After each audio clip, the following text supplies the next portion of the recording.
Welcome to Data and Education, a podcast recorded across time zones, teaching backgrounds, and probably too much coffee.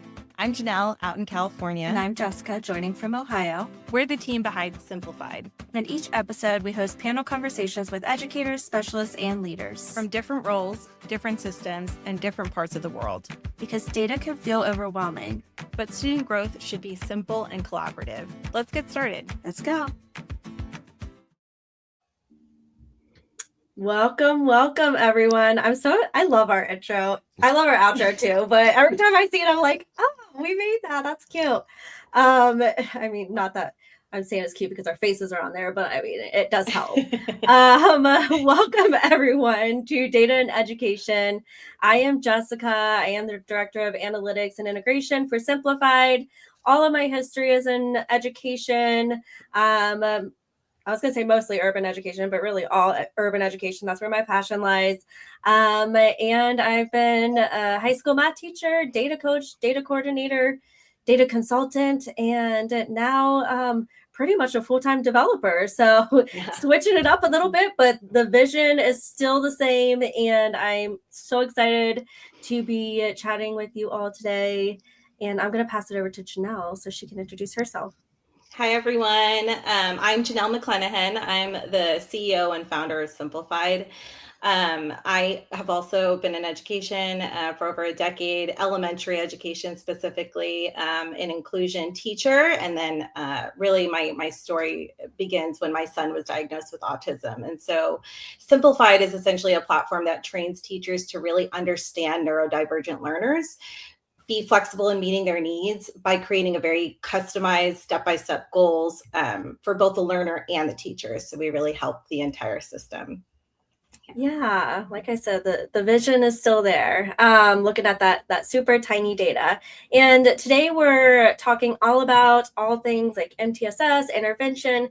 We have the guided question, how do we catch and support the students who don't qualify for services but clearly need something more? So that's going to kind of guide our conversation. We do have more specific questions, but I want to give the panel a chance to introduce themselves. Does anybody want to start? I'm happy to start. Go for it, Heather. Okay. Hi, my name is Heather Millnick. I work in Fairfax County Public Schools. I'm an MTSS coordinator at Dogwood Elementary School, and I've been in education for 18 years now, teaching internationally in IB programs in the United States, gifted education, and now I am in my role. I've always stayed in the age ranges of 2nd to 8th grade. Cool. Next. Go ahead, Tim. My name is Dr. Timothy Gray now, and I have been in education for 21 years. I have been a 7th grade social studies teacher, did that for 12 years. I've been an e-learning coach, an instructional coach for a little over 7 years, and I'm currently the school testing coordinator and data coach for Anderson Community Schools just outside Indianapolis, Indiana. Hi, I'm Candia Sierra London, and I started off actually in education, working in special education as a special education aide, and then I transitioned into school counseling for 9 years, and I'm in my 2nd year as a program specialist in restorative practices. So my jam is middle school, but now I support all K through 12 at the district office in Cajon Valley Union School District. Awesome. Welcome. All right, Jenelle, you want to get started with the questions? Yeah, well, I'm so grateful to have all the different perspectives already, and I'm excited for our conversation. So my first one, and even before I get into the question, I really like to think of, as we're asking, as other people are talking, and you can think of just some real solid examples of what you're going to explain, right? So our first question is, how do you identify students who struggle, but they don't qualify for services? Whoever wants to start. Practice our teacher waiting time. I guess I'll go ahead and start. Mm-hmm. I would say, like, as a school counselor, especially in our district, all the school counselors were actually responsible for facilitating all of our SSTs. So I think a big part of our job is like really looking for patterns, because I think a lot of people get caught up in like, oh my God, this incident happened, right? And then we think about behavior and we're like, oh my God, like we have this feeling and it's embedded in that incident or that situation. So a lot of it is doing like a really thorough like cume review. I think about like taking that very holistic approach, right? About the student. It might be having a pre-SST meeting with the family, getting input from teachers. And like going back to patterns, I really like to look through the cume and like, especially right, because I work primarily like in middle school, like what patterns show up, like, oh, was this kid doing really well, and then like what happened like once fifth grade happened, right? And then like we're meeting with families and talking with teachers and doing empathy interviews with students, and sometimes it could be like, well, that's when we were going through a custody battle, or we were getting a divorce, or someone had passed away. So just really getting that holistic view of the student, but making sure that you're getting input from everybody in the process and really identifying like what those patterns are. I love that. You said a couple things. I first want to clarify SST. Janelle shaking her head because we're in California. That's why. We had this conversation before. SST in Ohio means state support team. So that's not what you mean. You mean student success team, I'm assuming. Yeah, student support team. Support team. Yeah, student that's support team. That's what it is. Okay, cool. But you also use another term. I just empathy interviews. Empathy interview. I want you to tell me a little bit more about that. I'm curious. Yeah. So one thing that we developed at my site specifically, when I was at this middle school site, was doing empathy interviews with students.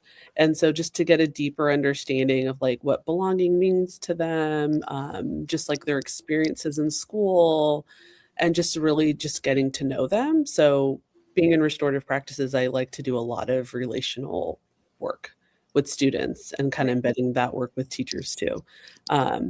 So again, just like humanizing the experience for the student and not really like the situation or something that had happened or the behavior. Yeah, I love that. So often when we talk about data, it leaves a bad taste in our mouths. And I think as educators, and I think part of that is because we're often talking about our students in terms of, what score they got on a math test or what reading level they're at. And so like gathering that other kind of data that really, it goes back to, the Book Street data, and really diving into that data about that individual student, what they're going through, all the additional context that you need in order to see them as a whole person, not just, a score on a piece of paper or on a screen now. But yeah, that's so interesting. I've never heard of an empathy interview, but I love that idea. Awesome. And I build on a couple of things that I was hearing. Absolutely. In our setting, we are a Title I school that is 99% free or reduced lunch. And so I've done a lot of learning in my time at our school about how, well, we also have a high level of multilingual learners. So when we take a look at if this is their native language or not native language, if we're taking a look at what is going on at home, and that's kind of where these empathy interviews would come into play. We know that also trauma can mirror or be a symptom or look like a symptom of learning disabilities. And so part of our solution seeking process is not only numbers data and, and street data, but partnering with the families as much as we can, having conversations. We teach numerous siblings over the course of years, tends to be. So we get to know our families really well and in the community really well. And having staff that have been there. We have staff who've been at our school for, 16, 20 years, bringing in their expertise, not only about like this child and our community, but but just bringing in their whole toolbox is incredibly helpful as to, when we're identifying, they're saying, oh, yeah, I've seen something like this before. And here's an intervention that I, put into place before we even went through and then we didn't even need to go through any testing. Right. So we're really big in our school, in our district, about ensuring that our interventions are in place strategically and intentionally, but also not waiting for an identification or a testing not identification to do anything. We start day one as soon as we know something's going up and going on. I just want to add to that from both what Candia is saying and Heather, because there's a couple things that I'm hearing that I just love, and we really do believe it in at Simplified, is not gatekeeping the knowledge that we have. And there's so much expertise on our campus, like you're saying, Heather, and even Candia, you just said to me, and I've worked at multiple districts and I've never heard of an empathy interview, like phrase like that, and that's such valuable information for people to have and to know how to do. I mean, it's such a simple shift, and yet how big is that to really look at students holistically? And again, like Heather, you're saying, just gathering the expertise of, we've seen so many students on the course of our careers, someone knows something that can relate to this student's struggle, right? Yes. Yeah. Yes. Tim, I'd love to hear your thoughts. Yeah, so a couple things really came to mind as I was listening. First of all, I see things in terms of systems. I'm big into systems thinking and systems processing. And I think contextualizing everything is necessary, because it's so interesting to hear an empathy interview, to hear different alphabet soup vernacular in terms of what things mean, where. I just wanted to say one thing about a couple years ago. I really got into looking at survey data as in order to look at the whole child. And the school system I was at the time, we worked with Panorama, who does SEL data. And I'm in Indiana. It's not overly political to say that Indiana is a more conservative state than California. I don't think. Maybe a little bit. Yeah, I do. I don't want to talk about politics, but I am somebody who believes that literally everything is political in a way. Yeah. And so the school system I was at the time, we paid for the survey at first, and we paid for it out of our own pocket. The following year, we were able to use formative assessment grant data or money to pay for Panorama. And that's when the state kind of really came at us and said, we're not supporting social and emotional learning in our schools. And if you want to support social and emotional data, it's going to have to be through your own money. And then the data went away. And that data that we got from Panorama, I thought, of all the data sets I've ever looked at in my career, was one of the most cogent, because it told us more about how students were feeling at a macro level than anything I had ever seen before. However, terminology gets weaponized at times in data, and social emotional learning was weaponized as being this, you're trying to, brainwash my child to think a certain way, when really social emotional learning is everything we do in education. We are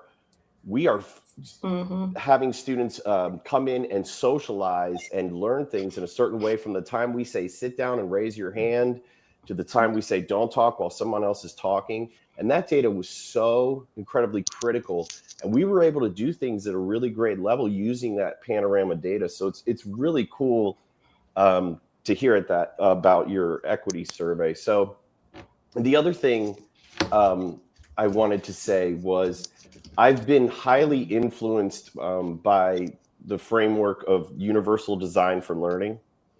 Yes. And so when the question came up of like, how do we, label students on the front end so that we don't get into the middle of the year and not, how do we use data to understand where students are at? I think the theory of universal design for learning is that what's good for those on the margins, your gifted and talented students, your special education students, what's good for those on the margins is good for those in the middle. Yes. And it really, when we look at that, when we put these accommodations and these supports out to all students, we find that many of our, what we would label generalized education students, make great use of the things that we give to all students. So I've tried to like push that as a data coach and say, because we have such a, for example, using like local or benchmark assessments, we use NWEA. And so we sit down at the beginning of NWEA of the year and we look at NWEA data, and we want to instantly break that down into low, middle, and high. And what are we going to do for the low students? What are we going to do for the middle students? What are we going to do for the high students? And I am going to probably go to my grave and believe that what works for the low students works for the high students. Those modifications, those accommodations that we're making using data to target certain students will work for everybody, And so it's great to hear some more like liberal ideas on how to use data in a way to kind of meet the needs of the whole child. Yeah, I love all of that. A quick apology for whatever technical issues I just had. I don't know. My main webcam is gone. So it just decided it didn't want to work anymore. It's like, all right, solo.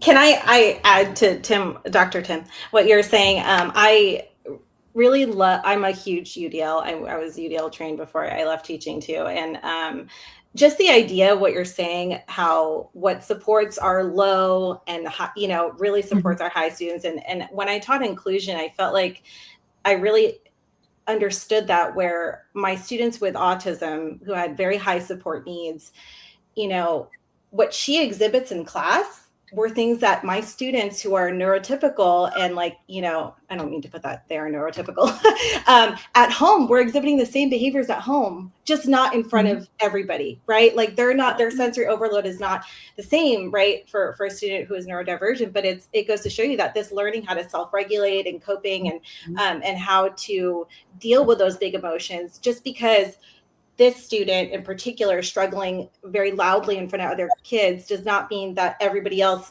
won't experience that at some point in their life, Yeah. So anyway, I just love how you're connecting that, and just how, again, it applies to everyone. Yeah, so true. So going from that and really, I think, and we've kind of touched on it a little bit already, but really just solidifying why we are trying to notice those flags prior to identification. We want to kind of hit on what's the pain of waiting? Why? What is the goal here when we could just be like, oh, we'll just wait until the teachers request an IEP, or it finally gets pushed to admin, and then all of a sudden we want to start collecting data then, and just for the sake of getting them identified. What's the danger in waiting? I'm happy to Go ahead. Okay, I'm happy to speak to that. I think that if the earlier you can get in and get help for any situation, the smaller the gap or the problem may be. And I can speak to this, within our school. I can also speak to this within my own grandson. He's a twin, he's 2. And we noticed that when he was trying to talk, it was more garbled than his sister. And then he wasn't crawling. He was doing a really interesting kind of scoot. So My daughter did a scoot too. Oh, yeah. Yeah. And there's a direct correlation between crawling and then reading later because of having to cross hemispheres. So that's something that I knew educationally. So I was like, oh, hey, we should look into this. And so through that early intervention, we found out he needed tubes for his ears. So the garbled sounds to us made sense because he's basically listening underwater all day.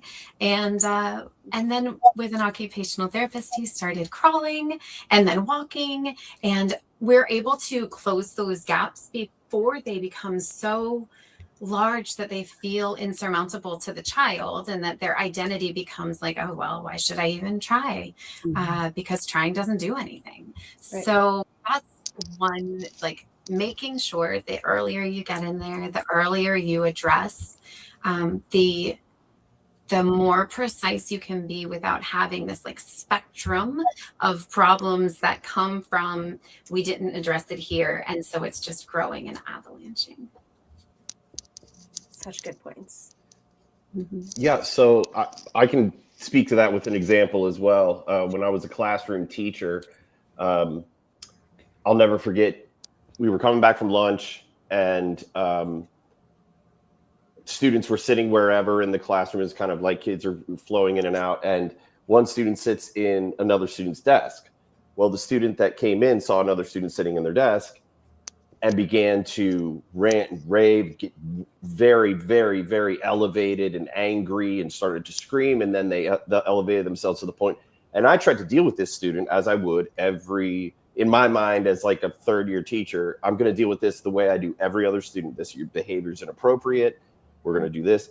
Turns out this student had a very elevated form of Asperger's, and I had no clue. I had never had like a meeting with the special education department to tell me, okay, this student has, this neurodivergent issue, and here's how to handle it, And I had no idea. We had to do a room clear. I was just completely embarrassed and kind of humiliated that I didn't handle it in a better way. So the harm in waiting is that teachers need all that information on the front end. Like, I believe there's a big difference between like accommodating and on the back end, like, okay, we're going to now accommodate this test or this whatever, and then doing things on the front end, knowing what the barriers are for your students and making sure those accommodations are already done ahead of time. And as I said before, they work for all students. So I think the real harm in waiting is that we're not doing the students the service that they need. And they need that, I just want to tie what both of you guys are saying together, because a key thing that I'm hearing, and I love that you addressed it from different points, is Heather, you're saying that, you don't want the problem to keep building so that that child feels understood. And Tim, what you're saying is that as a professional, as a teacher, you also want to understand that student. So, I mean, as a parent of a neurodivergent child, obviously I believe in early diagnosis and early intervention, and really just that feeling of understood, like being understood, because otherwise they're being labeled all different other kinds of ways and we're not able to help, right? I'd love to hear what you have to say, Candia. Yeah. I think for me, like even piggybacking off of Heather and Tim, and I think like to Heather's point too, like when you start to like normalize, right? Like when you're not intervening, like the behavior. And all the counselors in our district were actually ERMS providers, which is educationally related mental health service providers on IEPs. So, I mean, say I have like a caseload of like 10 students, I'm working with them for 30 minutes a week. You're working with a lot of students who, yes, there's been intervention, but like really trying to work with kids. And when they have that mindset of like, this is just who I am, and they take like their behavior and internalize it and just think that like change will not happen. Right. And I think doing a lot of that mind shift work with students can take a lot of time. And sometimes when intervention is not happening or we're not intervening early enough, like I feel like that can really be embedded into, who they are, and really trying to shift some of that work can take a lot more time. And then you're trying to work on that positive self-talk, and when they're internalizing a lot of that negativity or their experiences. So I like to also view it from that end of like how students are feeling because of their experiences. Yeah, I love how much you guys are all kind of hitting on being proactive, right? Because a lot of times what we're doing in education is we're waiting until we see those red flags that we can't ignore anymore, and then trying to come in and fix the problem, which leads to us feeling overwhelmed, the students feeling overwhelmed. So taking a step back and really trying to address those flags early on that maybe aren't as big and in our face really helps us all feel understood and capable, right, of moving forward, as opposed to feeling like there's a huge gap in front of us that is impossible to get through. Yeah, I totally agree with everything you're saying, Jessica. And I kind of want to, as you talk about like feeling overwhelmed, my follow-up question to all this is, we understand that it's important to understand the child, understand, what we need to do and the accommodations that we need to put in. How do you support, I'm kind of shifting the question a little bit, like the teachers who are already overwhelmed to help students that are overlooked and need those different accommodations? How do you help teachers really shift their mindset in your experience? Well, I can speak to that as a instructional coach. I think that I don't know that I've ever needed to like shift a teacher's mindset on doing what's great for students. I think that it can be overwhelming for teachers when we target each individual student and say, we got to meet every student. Like it's very common to say, we want to meet everybody where they're at. And then you walk in and there's kids literally sitting on the floor. Like in our school, it's not uncommon to see 34 kids in a room. Well, how do I meet the individual needs of 34 different students? And I think providing teachers with common ways to adapt what they're already doing, common, easy, simple ways to adapt what they're already doing, providing multiple means of engagement, multiple means of providing information, and just show them that you don't have to meet every individual student. And then I also think it helps teachers when we can provide them with ways to give off information beyond lecturing.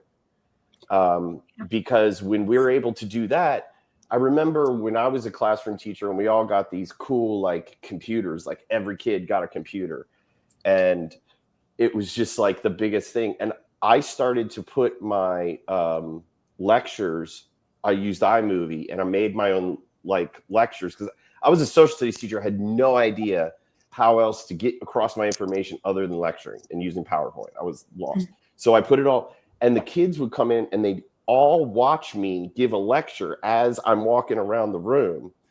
And so then I was able to like meet every student. I was able to walk around like, what do you have questions with? Like, so providing teachers with those non-overwhelming ways of, giving different ways of them kind of seeing information and giving off information to students, I think is critical because it can be overwhelming. Mm-hmm. Yeah, Jenelle and I talk a lot about, how when you step back into one of those roles, it becomes a lot clearer to see the solutions to these different little problems that are going on, because when you're in the midst of it, you have that decision fatigue. You are making, I don't know, however many decisions they say a normal person makes in a day. I would assume a teacher, you can like multiply that by at least 500, because it is like you're just like constantly trying to figure things out. I remember like even just like checking homework, and a student like on their way into the classroom would tell me, hey, this is why I don't have it, da da da da da. And then I go to them and like ask them for their homework within like 2 or 3 minutes. And they're looking at me like, and I'm like, I'm sorry. I'm sorry. It's just like constant stuff going on. So having someone, whether it be a person or a tool or something that can like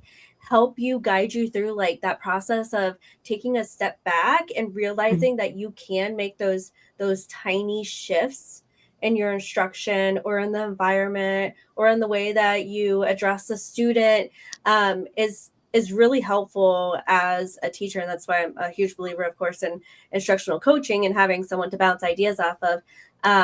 But yeah, spot on. I agree so much. Heather, Candia, have anything to add to that? I'll add. I love that you spoke to that clarity piece, because I still feel like being like a year and a half off of a site, like my nervous system is still, like trying to like center it.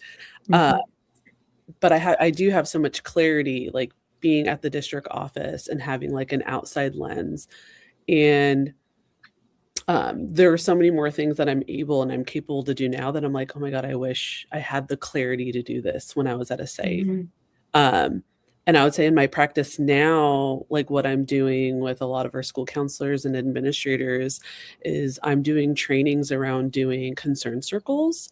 So where they can go back to their sites, and the thing with it, outside of a community circle, concern circles really take the time, like you can take like a teacher team and maybe there's a 7th grade trend or something that's happening, or they have specific concerns about specific students, and you give them the opportunity to share their concerns, but they also get to go into a collaboration round and share, like based off of those concerns, like what are some things that we can do together. And a lot of the times, right, like they can take that data and be like, all right, like what are 1 or 2 things we're going to take away from this? But they also feel very empowered. And I feel like you're just like amplifying their voice, and then they get to feel heard, right? And I think it's such a powerful practice, because I know when I was in the trenches, I was a firm believer of like, once you relinquish that child, you've relinquished all their power to me as a school counselor, and I'm just going to do what I can do best in a counseling role. And I'll try to support you as much as I can to see what that can look like in the classroom. And again, like for teachers, like I know I could never be a teacher. Like it would give me too much anxiety to be like, I have 51 minutes every day classes, right, to try to do all of these things. But yeah, I would just say like that alone, like just gives them an opportunity to feel heard. And sometimes that's all that they need, but they also have an opportunity to also like take from each other and say like, okay, these are things that we're going to try, and just giving them back the power of like what they can do inside of the classroom.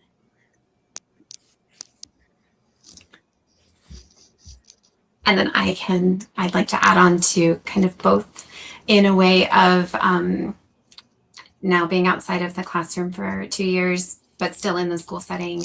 And also systems thinker. I was thinking about when I stepped into this role, like what are the big catch-alls that we can really work on? And I mean, this is multi-tiered systems of support, big catch-alls, and then filter to more specific situations. So we have an MTSS meeting each month, and systematically, like we talk about kids at the grade level, we talk about what data looks like, but we talk about kids. And then, for example, last year, mid-year, our winter like benchmark data showed that our kindergartners were not making expected progress. And there was a lot of conversation happening about why and what. And I tapped into some of my knowledge base, and also thinking about like, who are our teachers? Like I said, we have some teachers who have been at our school for 16 to 20 years. We also have, due to the teacher shortage, people who are coming either out of college right? It's their first year, or in some cases they, in Virginia, they may be saying, okay, I'm willing to get trained as a teacher, but they're working in the classroom while they're going through that training. And so in one team at one table, we have, just like in a classroom, a vastly diverse skill set and knowledge base. So with that kindergarten team, I brought some multisensory ideas for phonics and phonemic awareness. I brought some like glitter paper, because I don't like the feeling of sandpaper, but glitter paper has kind of a rough piece. It's a little more fun too. Some Play-Doh. I just brought some materials to the table, literally to the table, in a VLC and a word mat. We worked with them, kind of showed them how I would use this in a small group setting or in my classroom. And then they started incorporating these ideas, not just in a small group setting, but in their tier 1 instruction. And by spring, the data looked different as it came to literacy. And then that team has taken that forward this year and started right out of the gate doing the things that they now know work. And being incredibly successful. So this cohort of kindergartens literacy data looks completely different, because the teachers were empowered, and also we didn't expect their skill set to be that of a 20-year educator. Yeah, so I address them where they are. Go ahead. I just have to say, I love all three of you have given such solid examples, and I just love to hear. I feel like we could just picture, even Tim, when you're saying you're, lecturing on the screen and then going around in the concern circles, right? And the sensory tables, just, I love it. I could just picture it all, and it just seems so doable. And kind of speaking of, you brought up data, I really, our next question, I really want to focus now on what kind of data flags do we see in these students, like early on? Am I asking? Yeah. Yeah. Mm-hmm. Just like you mentioned, Heather, that was a great example before. Yeah. Well, being where I am, I can say early on, because we have pre-K, we have kindergarten in our setting. So when we're looking at early on, we actually usually can look in our cumulative files back to kindergarten, or in some cases preschool.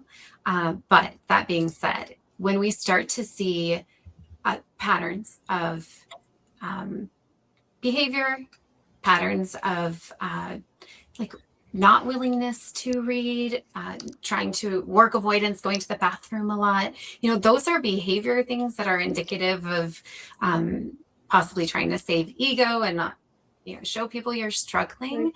We don't have to wait for performance on an assessment, an official assessment. We can really start with what teachers are noticing, and what kids are saying about themselves.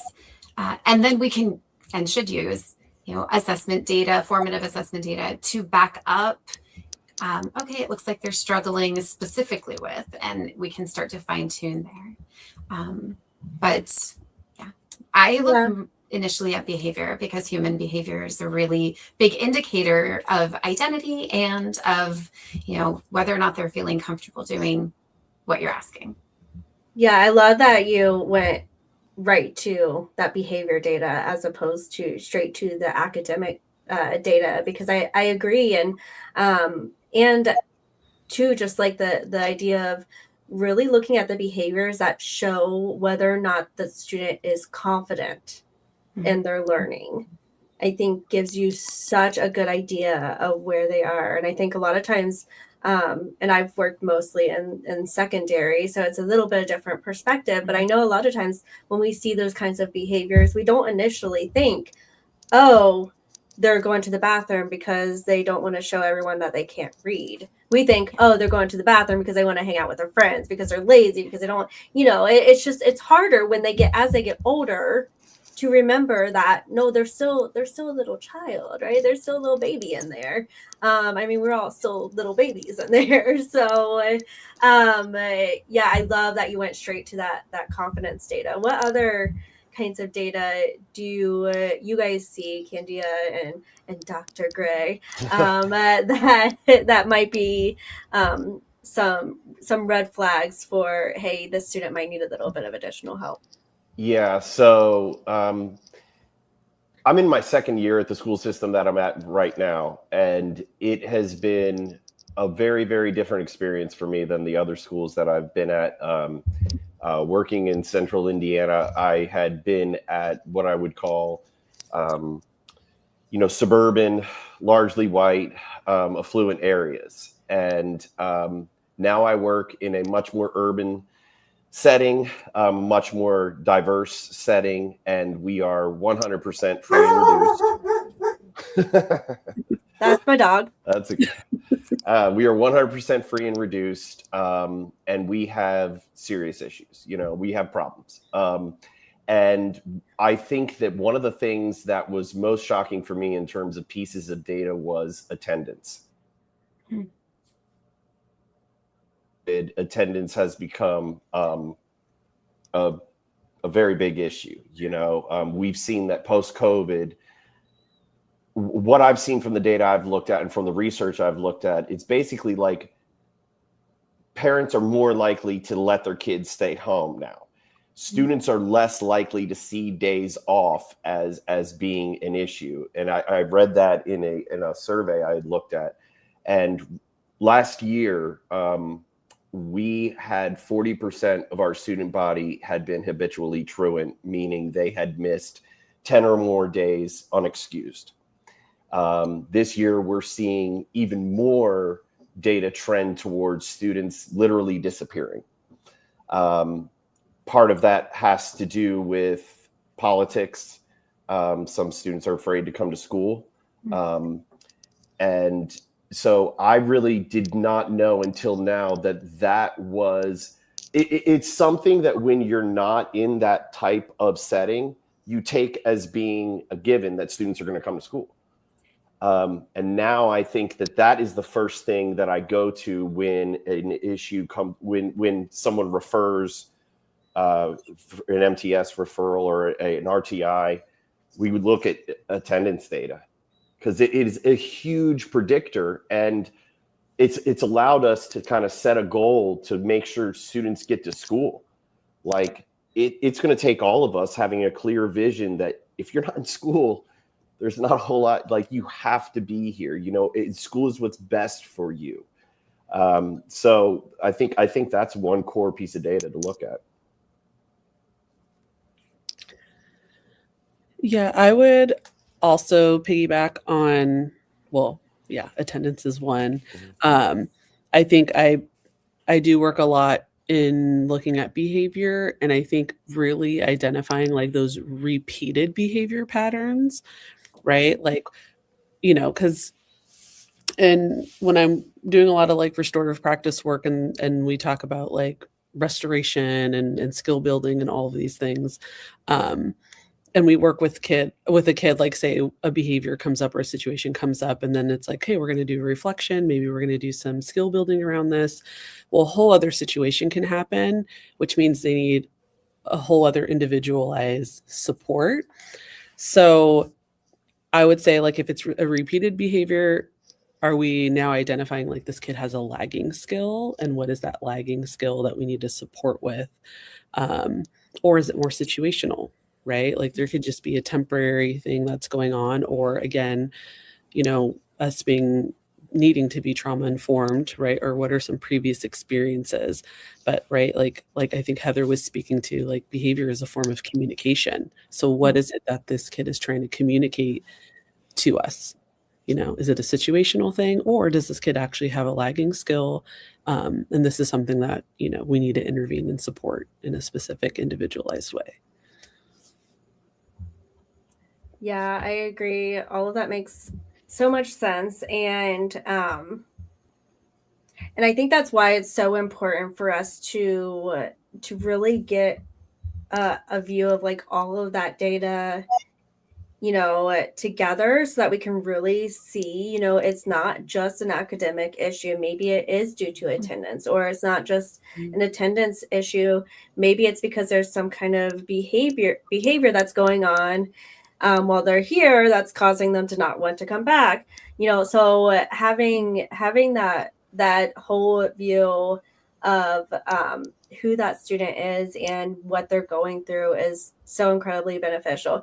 So as we continue to look at this data and as we continue to put those supports in place, how do we know that we're making progress? What is the way that we measure? How often do we measure? What are the kinds of things that we look for in order to really understand whether or not those students are growing and the supports we have in place are working? So when I was an instructional coach, and even now, working with teachers one-on-one, I think the most critical thing when it comes to whether or not students are growing and the data we use is, are we measuring the things that we really want to look at? Like, are we measuring the right things? Are we taking the right kinds of data? So I'll give an example. When I was working on a coaching cycle with a teacher, he really wanted to make a difference with his students in terms of their motivation and their leadership skills. These are older students. They were involved in sports. And so I worked with this PE teacher on that. And he said, well, what I'm going to measure is I'm going to measure the amount of times I meet with them every week. And I said, well, okay, we can do that. We can measure those things. But you could meet with them 12 times every week and be talking about what you had for breakfast that morning. Like, you're not really measuring the right thing. I said, what is the behavior that if you saw leadership in your students, what is that behavior? Well, they would talk to other kids more. They would talk to kids who don't really speak up during class. They would walk around when we're lifting weights and try to help people. I said, that's the data you want to measure. And we need to get a baseline. Where are we at now? And where do we want to be? And then we can measure our strategies and say, if we're not where we want to be, how do we get there? So I think it comes with a clarity of vision on what you want to see. Yeah, what you're talking about, it's funny because I was just maybe writing something about this somewhere, and this thing that is a compilation of writing that I might be talking about soon, that might be coming out soon. I'm not going to say the word. But what you're talking about is the difference between like process data and outcome data, right? Like, are we following through? Is there fidelity in our actions? And that data is important sometimes, like knowing whether or not you're meeting with that student every day or every week or whatever it is, however many times a week. That's important data, but you're right. You really, in order to know whether or not what you're doing is working, you need that outcome data. So what is that outcome that you want?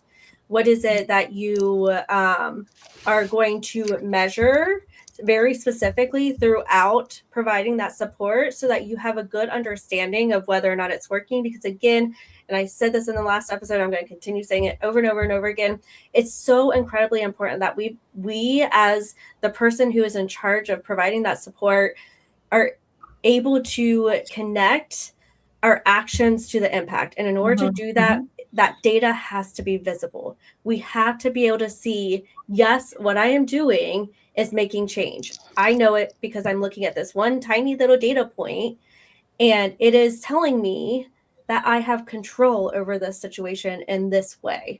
And it's really about like putting that control back in our hands because things are feeling very out of control.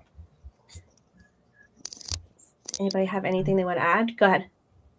Well, I was like, I feel like you're speaking right in my lane. Just because I would say in the counseling world, we do, like with our guidance lessons or small groups, like even when I talk about like doing ERMs and we're working with kids individually, we do present all three types of those data, right? So it's like, what is your process data? Like maybe how many kids were in your group or how many kids were in the guidance lesson, or right? And then really big on perception data. So, that pre and that post survey, and like, what are the mindsets of the students before this intervention and what is their mindset after it? And then really also sharing like, what is that outcome data, whether it's attendance or grades, behavior, student achievement. But I also think like painting that picture for all three of those types, because right, like we can't prove causation, just correlation, but like, yeah, like maybe a kid's behavior hasn't gotten better, or maybe their grades haven't increased, but maybe their mindset had changed.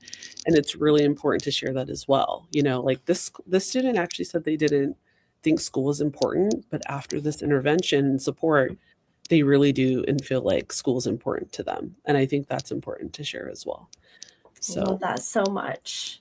mhm. Heather, did you have something you wanted to add? Look like you're Well, yes, in my role, I'm looking at and helping various people within our school with academic and or behavioral. So I'm also the SEL screener lead for our school. So I've worked with our counselor on building a sense of belonging in small groups, and we sat down, had a really productive conversation about how does that look for her with the pre and the post, and then how does it look for kids? Like, how do kids know that they're applying the skills that they're learning in this group? So we come up with ways to collect the data, and also ways for students to track and own pieces for themselves, so they're able to know their that they are applying their learning. And then we also do this academically. So with our literacy interventions, we take a look at what our programs are, because we have multiple programs, and we look at, their concept mastery within the program. But then we also want that to transfer to their fluency, to their comprehension, right? So we take a look at what's happening. Do they understand CBC words with a short A sound? Yes. Okay. When they're reading other outside of this program, other text, are they transferring? Are they applying that? And also I advocate for those kind of fluency charts. I have my way of tracking, and then I make a really kid-friendly data tracker that could be a bar graph or a circle graph tied to whatever grade level they have, that they get to then practice and track their own data and hold it. And then it just keeps it at the forefront of the mind for all to look for those trends and patterns. And then that's teaching a really valuable skill to our students and I notice that with my most competitive students, they're not trying to actually compete with each other's data, right? That's not their business, but they're really trying to make sure that like what they do next time, that bar is going to be higher than it just was. And that's a motivating factor, that's a motivating factor to have them say, I'm going to keep persisting and keep trying this. I love everything that you guys are saying. I think we're all speaking the same language in terms of the kind of data that we want to collect. And it kind of just leads us really to wrap up, this show, because we asked, and it's okay if you're not prepared for it, because I did also come up as you guys have been talking of these I can statements. So at Simplify, and I'll give you an example of a current tracker that we're using, kind of goes right along. I think, Heather, you'll like this. So we really like to break things down into a language that's super, super simple that anyone can understand. And it really doesn't just give the student an idea. Yes, like absolutely, I love the student buy-in, knowing what I'm working on, but also gives the teacher, like, what am I supposed to do, right? Like, how do I, deal with this? And so, for example, my son has a difficult time task initiation. So the I can statements that he uses on Simplified are, I can stand or sit by my desk. I can grab a pencil. I can write my name on my paper. Then we were noticing the next step is I can complete half the worksheet. Well, even that was like really difficult. And Jessica and I had a talk about task paralysis and like what starts. So I was in his class last week, and we just added a new I can statement that was, I can find the easiest problem to do or the easiest part. And so I would ask him, like, hey, which one is the easiest one that you could do on here? He's like, oh, that one. Oh yeah, I could do that. And then once he gets started, he's good to go, but it's like seeing those in such measurable steps. Well, we asked you guys to come up with, you guys have such wonderful expertise. I love hearing all the solid examples you have, but we would love to hear I can statements that are for educators, right? Who are listening to this, who want to know how to, become a better educator. And like, what does that look like? Right. I have some that I picked up from you guys, but I'd love to hear what you brainstormed yourself beforehand. Whoever wants to start. Okay, I'll go. Okay. I had put, I can look for one pattern instead of one incident. I put that on yours. That's exactly, I put Candia, I can identify patterns with the student. I love the one pattern, very specific. I also had for you, because I loved it so much, that I can conduct an empathy interview to understand students holistically. Mm-hmm. Yeah. That's funny. We came up with the same one. So good. Yeah. I put that I can help teachers read complicated data sets and through statistical analysis and help them understand what they're looking for. I love that. So providing clarity, I think. Yeah.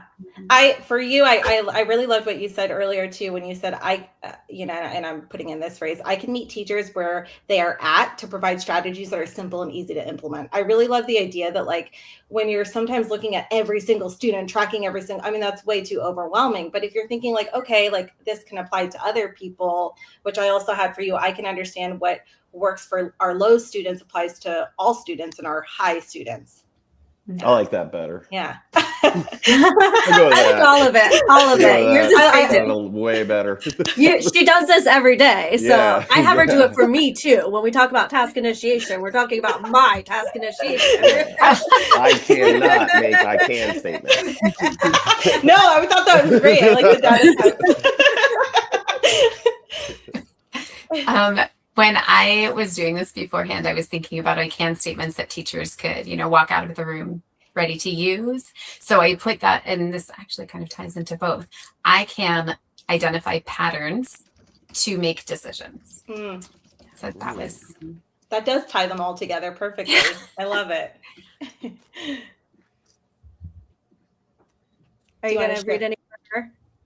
No, I thought that was, yeah. Oh, no, for Heather. So yeah, no, you're right. I was like, what are we waiting for? For Heather, I put, I liked what you said earlier, where you said, I can partner with families to understand the student in the way beginning. Mm-hmm. And then also, and then to go along with that, I just love that you touched on collaboration so much. I can partner with others on campus to collaborate with their expertise too. I just think those are such key points. And even just talking to you guys, it's lifting up my Sunday to get ready to go to a Sharks game soon. Yeah, just love it. Perfect lead in. Yeah. Awesome. Well, thank you guys so incredibly much. This was such a great conversation. Really appreciate all of the perspectives and all of the, like Jenelle said, the very specific examples. I think is always awesome. I know when I'm listening to podcasts, it's always great to hear not just like the theory of things, but how it looks in practice. So we appreciate that so much. And we're going to wrap up. Jenelle, you have anything else? No, I thank you guys so much for joining us. I've loved this conversation. It's been amazing. Yeah. All right. Thanks everyone for listening. Thank you. Yes, of course. Thank you. All right, here comes our awesome outro. Okay. That wraps up today's conversation. Huge thanks to our panelists for sharing their perspectives and real experiences. If you're looking for the free resources mentioned in this episode, you'll find them in the show notes, along with a free trial of Simplified. It's a chance to explore tools designed to make learning and behavior more visible, and to see what clearer, simpler data can look like in practice. We'll see you next time on Data and Education. Data. What do I say? Data. Data? Yeah. I say data, huh?